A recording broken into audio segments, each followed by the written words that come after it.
ప్రతిష్టాత్మక international arbitration and mediation centre IAMC ప్రారంభమైంది. నానక్రామ్గూడలోని వీకే టవర్స్లో ఐఏఎంసీని సుప్రీంకోర్టు ప్రధాన న్యాయమూర్తి justice NV Ramana, CM KCR ప్రారంభించారు. హైదరాబాద్ను అతిగా ప్రేమించే వ్యక్తుల్లో జస్టిస్ ఎన్వి రమణ ఒకరని సీఎం కేసీఆర్ అన్నారు. ఐఏఎంసీని ఈ నగరంలో ఏర్పాటు చేయడంలో ఆయన ప్రధాన పాత్ర పోషించారని చెప్పారు. భవిష్యత్తులో అనేక విషయాల్లో హైదరాబాద్ గ్లోబల్ డెస్టినేషన్ కాబోతుందన్నారు సీఎం కేసీఆర్. కోర్టులో పలు కారణాలతో పరిష్కారం కాకుండా ఉన్న కేసులను ఆర్బిట్రేషన్ సెంటర్లకు తీసుకెళ్లడం అంతర్జాతీయంగా జరుగుతుందని చెప్పారు. అలాంటి ఫెసిలిటీనే ఇప్పుడు మన దేశంలో తొలిసారిగా హైదరాబాద్లో రావడం గర్వకారణమన్నారు సీఎం కేసీఆర్. హైదరాబాద్ సింగపూర్ కన్నా చాలా బాగుంది అని చెప్పారు.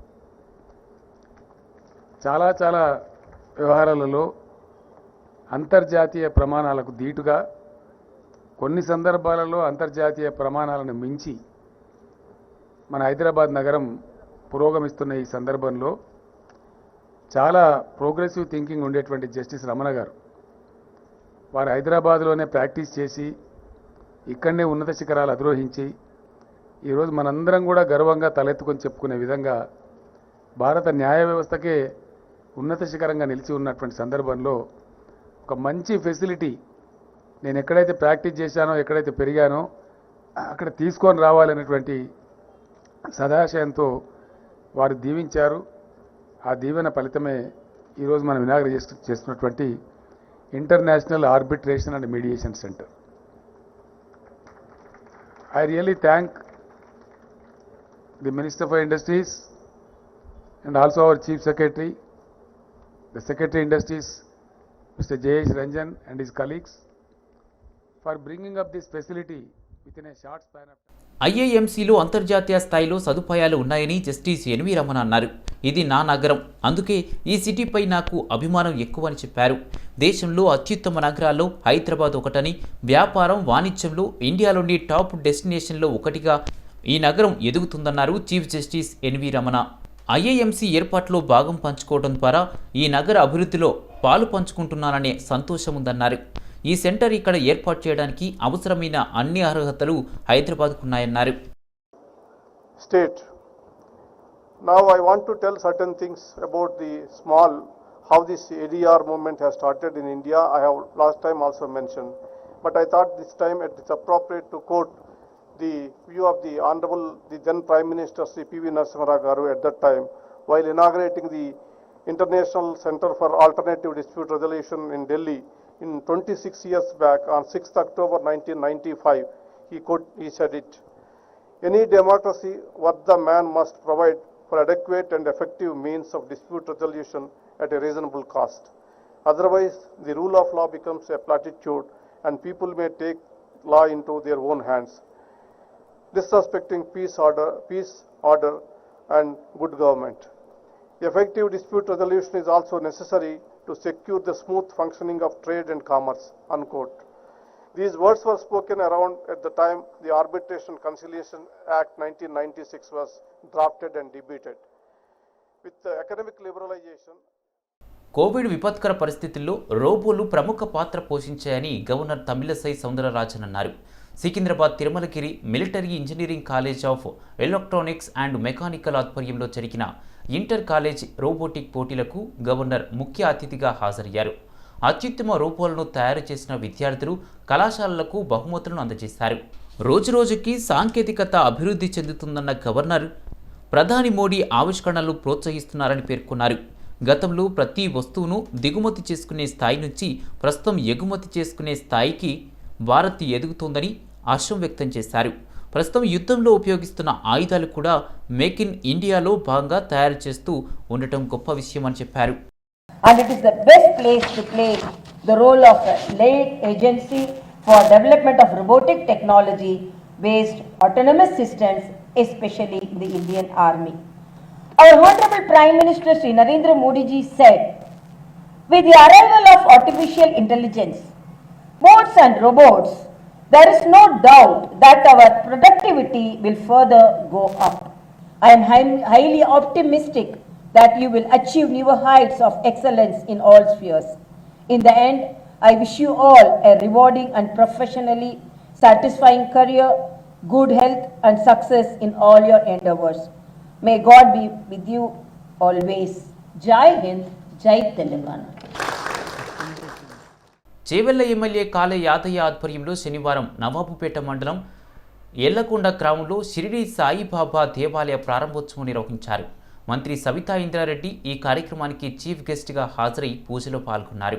సాయిబాబా దేవాలయం నిర్మాణం చేసుకోవడం సంతోషంగా ఉందన్నారు మంత్రి సవితా ఇంద్రారెడ్డి.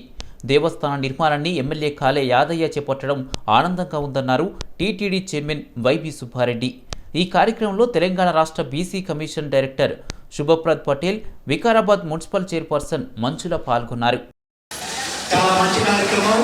అందులోనూ ఈరోజు శ్రీ దత్త జయంతి సందర్భంగా సాయిబాబా చేసుకోవడం చాలా గొప్ప కార్యక్రమం. చాలా మంచి నిర్ణయం చేసి ఈ కార్యక్రమం పెద్ద ఎత్తున ఏర్పాటు చేశారు. ఎంత పెద్ద ఎత్తున ఏర్పాటు చేశారో అంత పెద్ద ఎత్తున భక్తి శ్రద్ధలతో ముఖ్యంగా అక్కలు అన్నలు అందరూ 4 రోజులు 5 రోజులు ఇక్కడే ఉండి ఈ కార్యక్రమంలో పాల్గొనడం మీరందరూ ఎంతో గొప్ప అదృష్టం చేసుకున్నారు సాయిబాబా గారి ఆశీస్సు కోసం అని చెప్పి సందర్భంగా తెలియజేసుకుంటూ, సోదరుడు యాదయ్య శాసనసభ్యుడు మా కుటుంబానికి ఎంతో ముఖ్యం, ఎంతో అదృష్టం కూడా. ఎందుకంటే రాజశేఖర రెడ్డి గారు ముఖ్యమంత్రిగా ఉన్నప్పుడు సోదరుడు యాదయ్య శాసనసభ్యుడిగా ఉంటే తిరుమల తిరుపతి దేవస్థానం బోర్డు సభ్యులుగా నియమించడం జరిగింది. అది ఎంతో అదృష్టం ఉంటే కానీ ఆ పదవి వరించదు.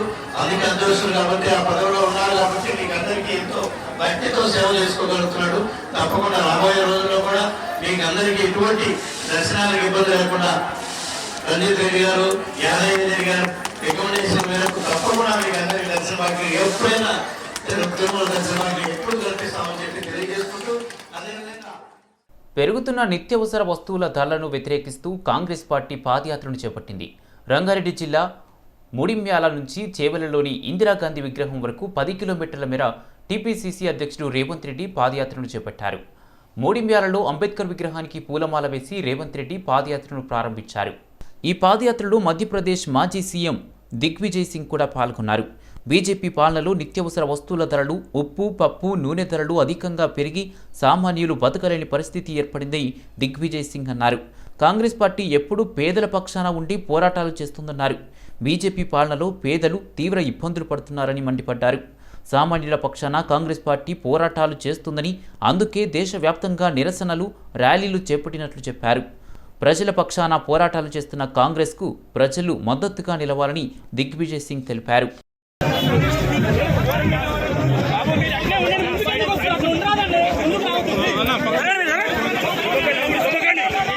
परेशान है कि नहीं बताइए। महंगाई से अगर परेशान है तो कांग्रेस पार्टी में सोनिया गांधी जी, राहुल गांधी जी और प्रियंका जी ने जन जागरण अभियान चलाया है और जन जागरण अभियान में आज सबको शामिल होना है। ये हमारी पदयात्रा गांव-गांव जाएगी, चर्चा करेगी। आज महंगा, डीजल महंगा, कुकिंग गैस महंगा, दाल महंगी, खाने का काम केसीआर साहब भी कर रहे हैं। इसलिए मैंने जो कुछ कहा है उसको तेलुगु में आपको आप सबका धन्यवाद। भारत माता की, भारत माता की। కేసీఆర్ పాపాలే టీఆర్ఎస్ పాలిట యమపాశాలుగా మారుతాయని BJP state president Bandi Sanjay అన్నారు. విద్యార్థుల, నిరుద్యోగుల, రైతుల ఉసురు తగలడం ఖాయమని ఘాటు వ్యాఖ్యలు చేశారు. మేడ్చల్, రంగారెడ్డి రూరల్ జిల్లాల ప్రశిక్షణ సమావేశాల్లో కేసీఆర్ పాలనపై బండి సంజయ్ సంచలన వ్యాఖ్యలు చేశారు. తెలంగాణలో శాంతి భద్రతల సమస్యలను ముఖ్యమంత్రి కేసీఆర్ సృష్టిస్తున్నారని బండి సంజయ్ ఆగ్రహం వ్యక్తం చేశారు. కేంద్రంలో ఉన్నది బీజేపీ ప్రభుత్వమని కేసీఆర్ గుర్తుంచుకోవాలని హెచ్చరించారు. బెంగాల్, తమిళనాడు సహా పక్క రాష్ట్రాలకు కేసీఆర్ గులాంగిరీ చేస్తున్నారని ధ్వజమెత్తారు. ధాన్యం కొనుగోలుపై కేసీఆర్ లేని సమస్యలను సృష్టిస్తున్నారన్నారు. ఒప్పందం ప్రకారం ధాన్యం కొనుగోలు చేస్తున్నామని కేంద్ర మంత్రి పీయూష్ గోయల్ రాజ్యసభ సాక్షిగా చెప్పారన్నారు. టీఆర్ఎస్ ప్రభుత్వంపై తిరుగుబాటు చేయడానికి నిరుద్యోగులు సిద్ధంగా ఉన్నారని హెచ్చరించారు. ఈ ఇష్యూను ఇప్పుడు ఏదైతే ఈ ఉద్యోగ ఉపాధ్యాయులకు సంబంధించి ఇష్యూ కానీ, నిరుద్యోగులకు సంబంధించిన ఇష్యూ కానీ, దీన్ని దృష్టి మళ్లించడానికే అది చేస్తున్నాడు.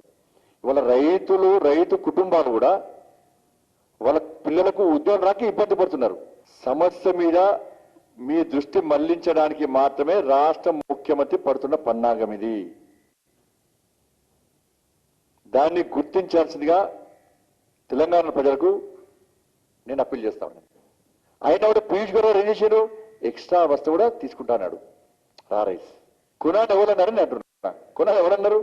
అంతకుముందు రాసిచ్చిందా? అంతకుముందు కేంద్ర మంత్రి రాసిచ్చిందా? రాసిచ్చింది నువ్వు, బాయిలో రాసిచ్చింది నువ్వే. కుబ్దులాపూర్ పరిధిలోని పంచశీల కాలనీ లలితా కన్యక పరమేశ్వరి ఆలయంలో అయ్యప్ప స్వామి మహాపడిపూజ కార్యక్రమం ఘనంగా జరిగింది. ఎమ్మెల్యే కేపీ వివేకానంద్ చీఫ్ గెస్ట్గా హాజరై స్వామి పూజలో పాల్గొన్నారు. ఈ సందర్భంగా అయ్యప్ప స్వామికి ప్రత్యేక పూజలు నిర్వహించారు. పడిపూజ మహోత్సవంలో పాల్గొనడం ఎంతో సంతోషంగా ఉందన్నారు ఎమ్మెల్యే కేపీ వివేకానంద్. ప్రజలపై అయ్యప్ప స్వామివారి చల్లని చూపు తప్పక ఉంటుందన్నారు. కరోనా పూర్తిగా అంతమై ప్రజలు సుఖ సంతోషాలతో జీవించాలని అయ్యప్ప స్వామిని వేడుకున్నట్లు ఎమ్మెల్యే తెలిపారు. ఈ కార్యక్రమంలో గురుస్వామి వెంకట్ శర్మ, ఆలయ చైర్మన్ కరుణాకర్ రెడ్డి, నాయకులు కాపా సుబ్బారెడ్డి, మహమ్మద్ గౌసుద్దీన్ తదితరులు పాల్గొన్నారు. అటు ఐడిపిఎల్లో గల వైఎంఎస్ ఫంక్షన్ హాల్లో శాంతి ఆరాధనా చర్చ్ ఆధ్వర్యంలో ఏర్పాటు చేసిన క్రిస్మస్ వేడుకలకు ఎమ్మెల్యే కేపీ వివేకానంద్ హాజరయ్యారు. క్రైస్తవ సోదరులతో ప్రత్యేక ప్రార్థనలు చేశారు ఎమ్మెల్యే. దేవుడి కృప ప్రతి ఒక్కరిపై ఉండాలన్నారు కేపీ వివేకానంద్. యేసుక్రీస్తు జన్మదినంను పురస్కరించుకొని ముందస్తుగా నిర్వహించే క్రిస్మస్ వేడుకలు వైభవంగా జరపడం చాలా సంతోషకరమన్నారు. ఎంతో పవిత్రంగా భావించే క్రిస్మస్ పండుగను ఆనందోత్సాహాలతో భక్తి శ్రద్ధలతో జరుపుకోవాలని పిలుపునిచ్చారు. ప్రపంచాన్ని పారదోలి పోవాలని చెప్పి అందరూ కూడా ఈ క్రిస్మస్ సందర్భంగా ప్రార్థించి సక్సెస్ఫుల్ గా క్రిస్మస్ సెలబ్రేట్ జరుపుకుని రాబో రోజులు కూడా జరుపుకునే విధంగా చూడాలని చెప్పి నేను ప్రార్థిస్తూ, మరి ఇంతకుముందు సోదరిమణి సత్యవతి గారు తన యొక్క అనుభవాలు చెప్పారు. వాస్తవానికి చాలా చోట్ల ఇలాంటి ఇబ్బందులు ఆటంకాలు వస్తా ఉన్నాయి. ఏదైనా సరే జీహెచ్ఎంసీ పాలక మండలి సమావేశం రసాభాసగా సాగింది. కౌన్సిల్లోకి మీడియాను అనుమతించకపోవడంపై బీజేపీ కార్పొరేటర్ల ఆందోళన చేశారు. మీడియాను ఎందుకు అనుమతించడం లేదంటూ ప్రశ్నించారు. మీడియాను అనుమతించాల్సిందేనంటూ డిమాండ్ చేశారు. దీంతో 5 నిమిషాల పాటు సభని వాయిదా వేశారు మేయర్ విజయలక్ష్మి. అంతటితో మేయర్ ఛాంబర్ దగ్గర బైఠాయించి నిరసన తెలిపారు జర్నలిస్టులు. మీడియాని ఎందుకు అనుమతించడం లేదో మేయర్, కమిషనర్ సమాధానం చెప్పాలని డిమాండ్ చేశారు. ప్రజాస్వామ్యాన్ని కాపాడాలన్నారు మీడియా ప్రతినిధులు. జీహెచ్ఎంసీ కౌన్సిల్ సమావేశానికి హాజరైన రేవంత్ రెడ్డి రాష్ట్ర ప్రభుత్వం దివంగత సీఎం రోషయ్య స్మృతివనం ఏర్పాటు చేయాలన్నారు. స్మృతివనం ఏర్పాటుకు జీహెచ్ఎంసీ పాలక మండలి తీర్మానం చేయాలన్నారు. ప్రజలకు చూపించాల్సిన బాధ్యత మీడియాది ఉంటది. దీంట్లో ఈ కౌన్సిల్లో జరుగుతున్న చర్చలు, ప్రజా సమస్యల మీద జరుగుతున్న చర్చలు మీడియా ద్వారా ఈ నగర ప్రజలు వీక్షించే అవకాశం మీరు కోల్పోయేటట్టు చేస్తున్నారని చెప్పి మేయర్ గారిని నిలదీసినా కూడా ఒక పక్క టీఆర్ఎస్, ఎంఐఎం కార్పొరేటర్లు వద్దు మీడియా వద్దు, మీడియా వద్దు అని ఆందోళన చేసినా కూడా మేము గట్టిగా మేయర్ని, ఆ కార్పొరేటర్ నిలదీయడం జరిగింది. మీకు టీఆర్ఎస్ పార్టీ కార్పొరేటర్లకు, ఎంఐఎం పార్టీ కార్పొరేటర్లకు మీడియా అవసరమా లేదా అని ముక్త కంఠంతో వాళ్ళు ఒకటే మాట, మాకు అవసరం లేదు అని. ఈ విధంగా టీఆర్ఎస్, ఎంఐఎం కార్పొరేటర్లు మీడియాను అనగదొక్కి ఇటు పేరు మీద కూడా ఒక మంచి స్మృతివనాన్ని నిర్మించాల్సిన బాధ్యత ప్రజాప్రతినిధులుగా మన అందరి మీద ఉన్నది. ఎందుకంటే వారి జననం, వారి మరణం, వివిధ సందర్భాలు వచ్చినప్పుడు వారి ఆదర్శాలను మనం స్ఫూర్తిగా తీసుకోవాలంటే హైదరాబాద్ నగరంలో స్థలం కేటాయించి ఒక స్మృతివనం నిర్మించాల్సిన బాధ్యత మన అందరి మీద ఉన్నది. దాన్ని ఈ సభ ద్వారా ఏకగ్రీవంగా తీర్మానం చేసి రాష్ట్ర ప్రభుత్వానికి పంపించి, లేదా జీహెచ్ఎంసీ పరిధిలో ఉన్న స్థలాన్ని కేటాయించడం ద్వారా, నిధులు కేటాయించడం ద్వారా స్మృతివనాన్ని నిర్మించడానికి అవసరమైన మద్దతు ఈ సభ ద్వారా ఈ కార్పొరేటర్లు అందరూ, ఎమ్మెల్యేలు, ఎమ్మెల్సీలు అందరూ ఉన్నారు. మీరందరూ ఏకగ్రీవంగా ఆమోదిస్తే మనం నిజంగా వారికి నివాళులు అర్పించినట్టు ఉంటుంది, వారి గౌరవాన్ని పెంచినట్టు ఉంటుంది. రోసయ్య గారిని రాజకీయాలకు, పార్టీలకు అతీతంగా చూడాలి. యాక్చువల్ మెంబర్స్ కార్పొరేటర్స్ కాబట్టి దయచేసి. సంగారెడ్డి జిల్లా పటాన్చెరులోని బీసీ హాస్టళ్లను బీసీ విద్యార్థి సంఘం స్టేట్ ప్రెసిడెంట్ ఊరెల్లా తనిఖీ చేశారు. భోజన వసతి సమస్యలపై ఆరా తీశారు.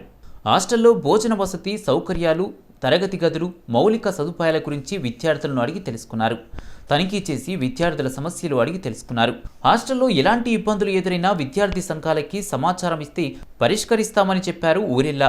విద్యార్థులకు వసతి గృహంలో నాణ్యమైన భోజనం పెట్టే విధంగా చూడాలని హాస్టల్ నిర్వాహకులకు సూచించారు.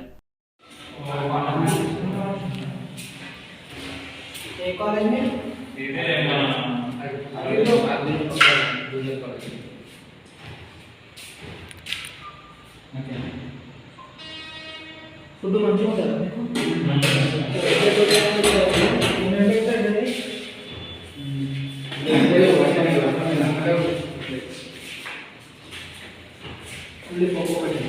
అంటే ఇప్పుడు అంటే స్టార్ట్ అయిన ఇప్పుడైతే మంచిగా ఒక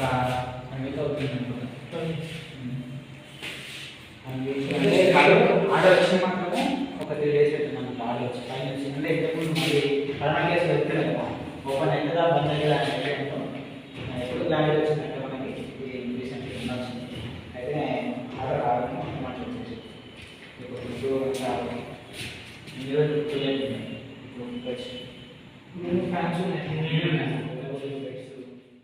హైదరాబాద్ నారాయణగూడలో Telangana drivers and owners association 2వ వార్షికోత్సవ కార్యక్రమం ఘనంగా నిర్వహించారు.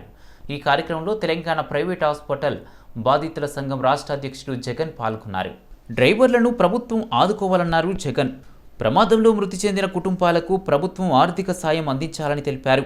చాలీచాలని జీతాలతో డ్రైవర్ల బతుకులు ఉన్నాయని చెప్పారు. తెలంగాణ రాష్ట్రంలో 33 జిల్లాలు అయితే జిల్లాలో 100 పడకల ఆసుపత్రి ఈ రోజు మన తెలంగాణ రాష్ట్రంలో లేదు. అదే 500 బెడ్స్ కెపాసిటీ ఉన్న ఉస్మానియా ఆసుపత్రులు కూలిపోతే కూడా కట్టలేని పరిస్థితి ఇప్పటి వరకు. అదే గాంధీ హాస్పిటల్ తెలంగాణ 4 కోట్ల జనాభా ఉన్న రాష్ట్రంలో ఒక గాంధీ హాస్పిటల్ ఒకటే ఉంది, పెద్ద హాస్పిటల్. దాన్ని మించిన హాస్పిటల్ ఏమైనా ఉందా? లేదు.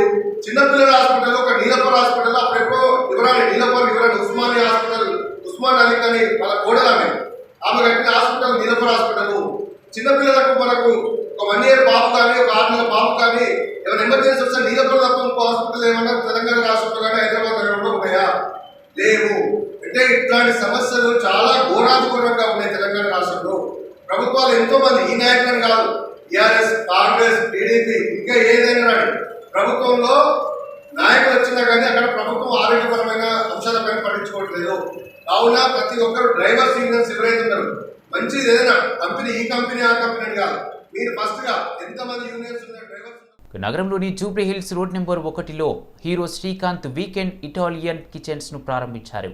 ఈ సందర్భంగా వీకెండ్ జిలాటో కిచెన్ భాగ్యనగరంలో 2వ బ్రాంచ్ అని విన్సెంటియా ఫుడ్స్ సంస్థ నిర్వాహకులు వెంకట్ తెలిపారు. యూరోపియన్ వంటకాలతో పాటు గెలాటోస్, మాక్టైల్, పాస్తా, పిజ్జాలు, బర్గర్లు కస్టమర్లకు అందుబాటులో ఉంటాయని హీరో శ్రీకాంత్ తెలిపారు. వీకెండ్ చెఫ్ ప్రారంభించడం సంతోషకరమని శ్రీకాంత్ తెలిపారు. క్రిస్మస్కు స్పెషల్ ఐటమ్స్ తయారు చేయబడుతుందని చెప్పారు. company, so we manufacture our own gelatos. So it's firstly we are established in Visakhapatnam lo establish chesam. మన మార్కెట్లో this is our fourth year అండి. మేము విన్సెంటి ఫుడ్స్ ప్రైవేట్ లిమిటెడ్ అనే కంపెనీ మీదే వీకెండ్ బ్రాండ్ అనేది లాంచ్ చేయడం జరిగింది. ఇది మా సెకండ్ బ్రాంచ్ హైదరాబాద్లో నిన్న గ్రాండ్ ఓపెనింగ్ ఏమో మన నాంపల్లి ఎమ్మెల్యే జాఫర్ హుస్సేన్ గారు చేశారు.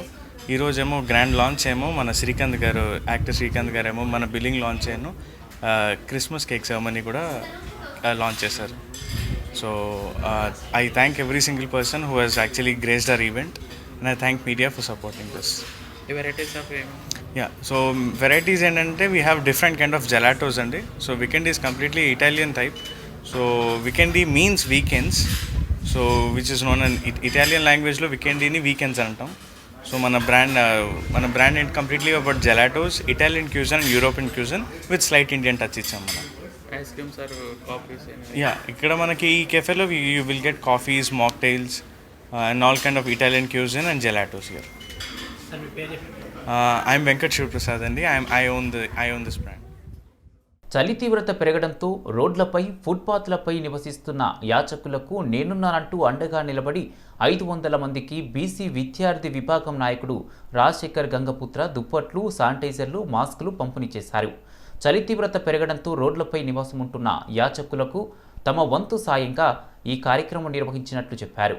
కోవిడ్ థర్డ్ వేవ్ వ్యాప్తి చెందుతున్న తరుణంలో ప్రతి ఒక్కరూ మాస్కులు ధరించి ఆరోగ్యంగా ఉండాలని ఆయన కోరారు. ఇదే అంశంపై మరింత సమాచారం ప్రతినిధి విజయ్ కుమార్ అందిస్తారు. బీసీ విద్యార్థి విభాగం నాయకుడు రాజశేఖర్ గంగపుత్ర ఆధ్వర్యంలో ఈరోజు 500 బెడ్షీట్లు, ఒక 500 మాస్కులు, టిఫిన్లు కూడా ఈరోజు పేదలకు అందించడం జరిగింది. మాతో పాటు రాజశేఖర్ ఉన్నారు. రాజశేఖర్ గారు గత ఏడాది కంటే ఈ ఏడాది చలి తీవ్రత ఎక్కువ ఉండడంతో, అలాగే